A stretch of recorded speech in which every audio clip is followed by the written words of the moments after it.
Ce qu'il faut bien comprendre, c'est que la plupart des médicaments ne guérissent pas. Ils neutralisent un symptôme ou ils ralentissent les effets d'une maladie. Imaginez si des milliers de tradipraticiens traitent les causes des problèmes et que les gens n'ont plus besoin d'acheter des médicaments, encore moins à répétition. Si la prise de médicaments très puissants guérissait, on n'aurait pas parlé de rémission, mais de guérison. Lorsque des personnes ont recours à de la chimiothérapie ou de la trithérapie, ces personnes gagnent des mois en plus, peut-être des années en plus, mais le traitement ne garantit pas d'éliminer de façon définitive les cellules qui posent problème dans le corps. D'autre part, lorsque vous prenez des substances comme le paracétamol, ces substances neutralisent les symptômes. Si vous avez mal à la tête, mal à la gorge, mal au ventre, ce mal va disparaître, mais la cause qui provoque ce mal n'est pas traitée. Et lorsque nous ressentons une douleur dans le corps, c'est pour nous alerter d'un dysfonctionnement. La plupart des médicaments ne corrigent pas le dysfonctionnement, ils éteignent simplement l'alarme du dysfonctionnement. Voilà pourquoi très souvent on est obligé de racheter de façon régulière des médicaments,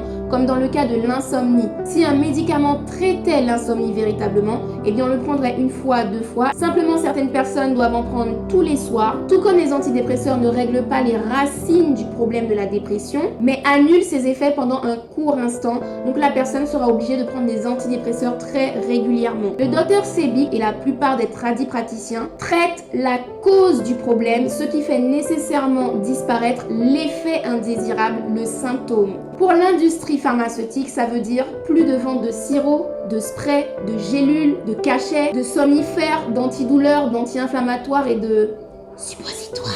Ça provoquerait un effondrement financier colossal. D'ailleurs, j'en profite pour vous rappeler que l'industrie pharmaceutique est la seule au monde qui, depuis son commencement, n'a jamais connu une seule crise. Elle n'a jamais été impactée par les phénomènes sociaux ou économiques. Elle a toujours eu une croissance régulière depuis ses débuts. Et pour cause, à chaque crise, les personnes sont encore plus angoissées, encore plus stressées, encore plus affaiblies psychologiquement, donc physiquement. Et du coup, toutes ces personnes se ruent vers des pharmacies pour acheter des vitamines, des compléments alimentaires, des antidépresseurs et bien sûr toutes sortes de médicaments. L'industrie pharmaceutique est tout à fait fascinante puisqu'on nous dit qu'il n'y aurait pas suffisamment de nourriture pour les milliards d'humains qui sont sur la Terre, qu'il n'y aurait pas suffisamment d'eau potable, mais pourtant il y a toujours une abondance de médicaments partout. Même dans les régions les plus reculées où il n'y a pas l'eau courante, il n'y a pas l'électricité, il n'y a pas internet, il y a des médicaments. Dans les régions les plus dangereuses, en guerre,